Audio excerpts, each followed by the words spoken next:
Salut à tous. Dans cette vidéo, on va commencer la leçon numéro 3, tableur, du module numéro 2, les logiciels. Et on va voir la partie introduction au tableur. Alors, dans cette partie, on va voir quelques définitions, principales fonctionnalités d'un tableur et l'environnement de travail de Microsoft Excel. Alors, comme introduction, on va voir la définition d'un tableur. Alors, ça veut dire un tableur? Alors, c'est un logiciel d'application permettant de saisir des données, d'écrire des données, de faire des traitements sur ces données et de les afficher sous différentes formes. Alors, par exemple, sous forme tableau et sous forme graphique, et il y a différents types de graphiques comme on va voir après. Après, ça veut dire Microsoft Excel. Alors, c'est un tableur sous forme d'une feuille de calcul permettant de réaliser des tâches de calcul complexes. Alors, c'est-à-dire, c'est aussi un outil performant d'organisation, d'analyse et de présentation des données. Alors, ça veut dire une cellule, alors rectangle qui contient soit des textes, soit des chiffres ou une formule. Alors chaque cellule est identifiée par sa colonne et son numéro de ligne. Alors, ça veut dire une formule.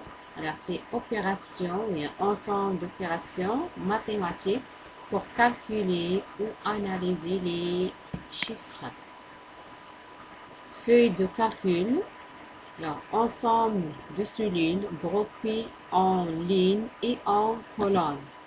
Alors, la feuille de calcul, c'est un tableau de 16 348 colonnes et de 1 48 676 lignes. Alors, les lignes sont numérotées de 1 à la dernière ligne et les colonnes sont nommées de A à Z, puis de AA à la dernière colonne, XFD. Alors, ça veut dire un classeur, c'est un fichier ou document. Alors, on a déjà défini, ça veut dire document, c'est un fichier utilisateur ou bien créé par l'utilisateur.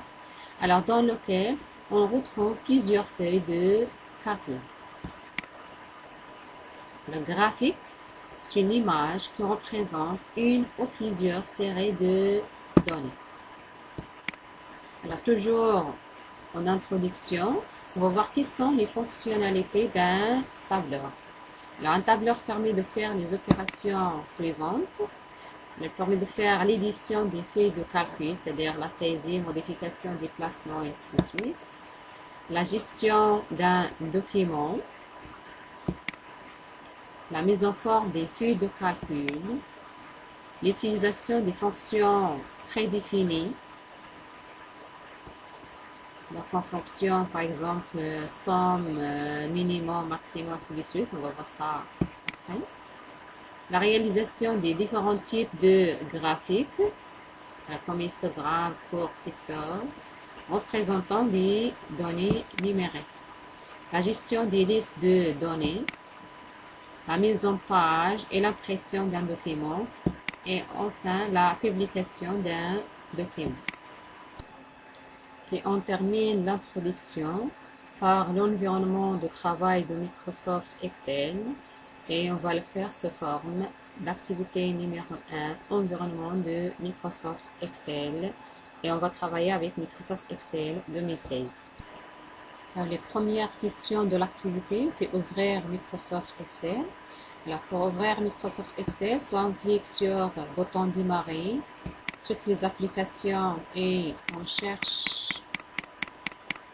Microsoft Excel et on clique sur Microsoft Excel, ou bien en utilisant le raccourci clavier qui existe sur le bureau. On a déjà vu comment créer un raccourci clavier. Alors, en utilisant bien sûr le bouton droit de la souris.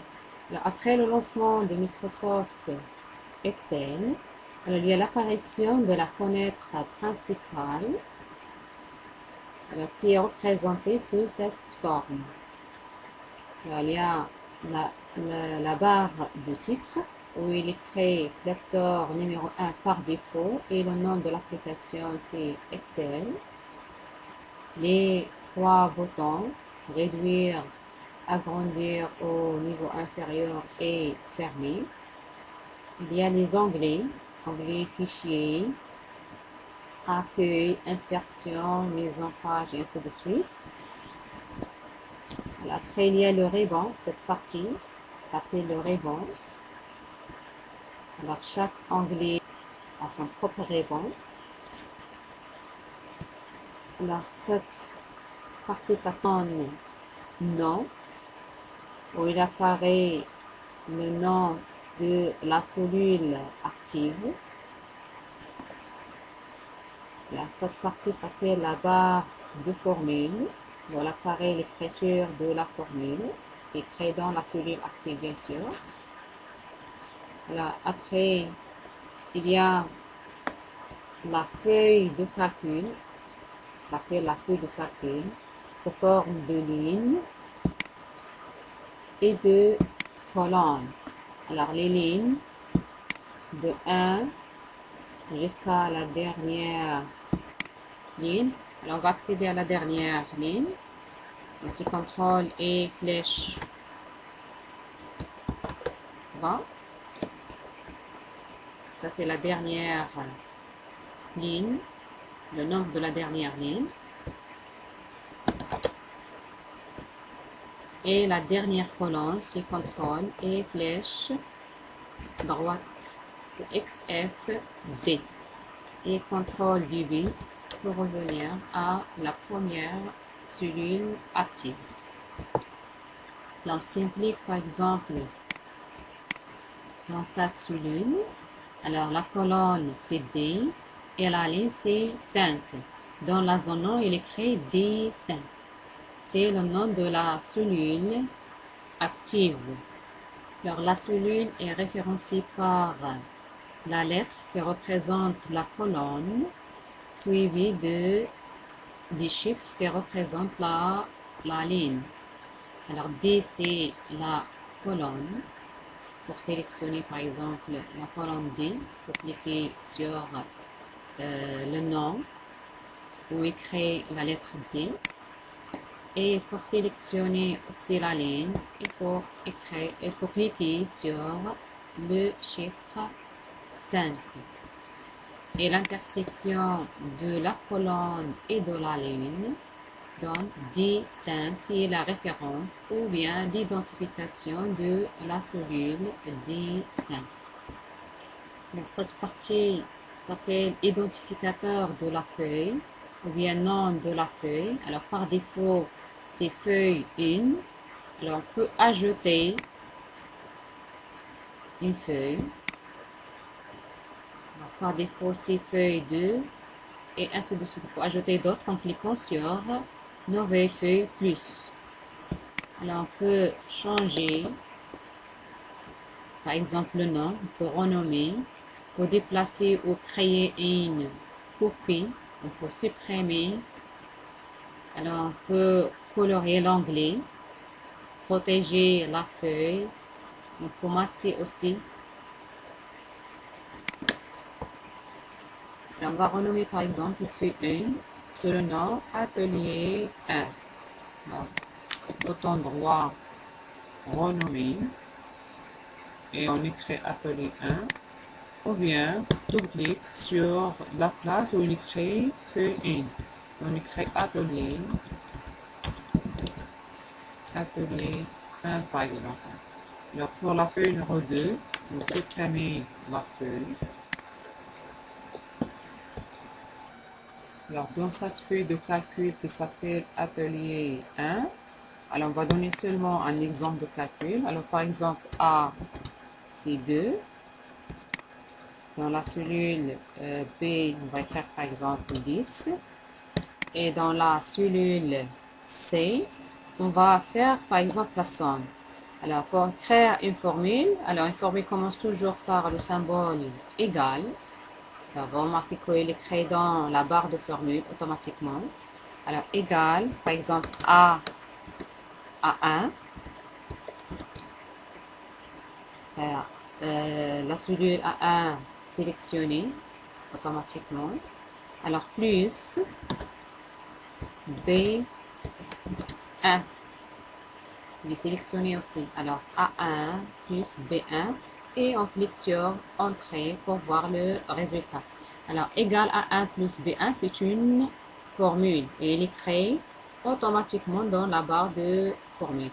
Alors, Entrée pour afficher le résultat. Alors, A1 c'est 2, B1 c'est 10. Alors, 2 plus 10 c'est 12. Donc, ça c'est seulement un exemple. Alors, parmi les onglets les plus utilisés en Excel, c'est l'onglet Accueil. Il y a le presse-papier, coller, copier, mise en forme. Il y a aussi la zone police pour faire la police de caractère, la taille, les styles, la couleur de caractère aussi, l'alignement, il y a les types d'alignement. Dans la zone nombre, il y a le pourcentage. Il y a ajouter une décimale ou bien réduire les décimales, les styles, les cellules pour insérer des cellules, des lignes et des colonnes et supprimer aussi et ainsi de suite. Tout pour cette partie. Il reste à enregistrer le classeur numéro 1. Alors, c'est le nom activité 1 dans mes classeurs, alors qui contiendra après tous vos classeurs Excel. On va enregistrer sur ce PC un document et on cherche le dossier qu'on a déjà créé. On va créer le sous-dossier.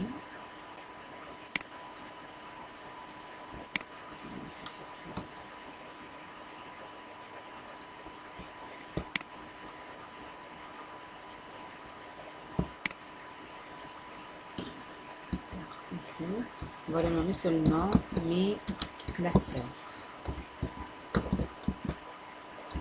On va ouvrir le classeur et enregistrer le classeur numéro 1 sur le nom activité 1 et enregistrer. N'oubliez pas d'aimer ma vidéo, j'aime, et de s'abonner dans ma chaîne Farida Channel. Activez aussi la cloche pour recevoir mes nouvelles vidéos.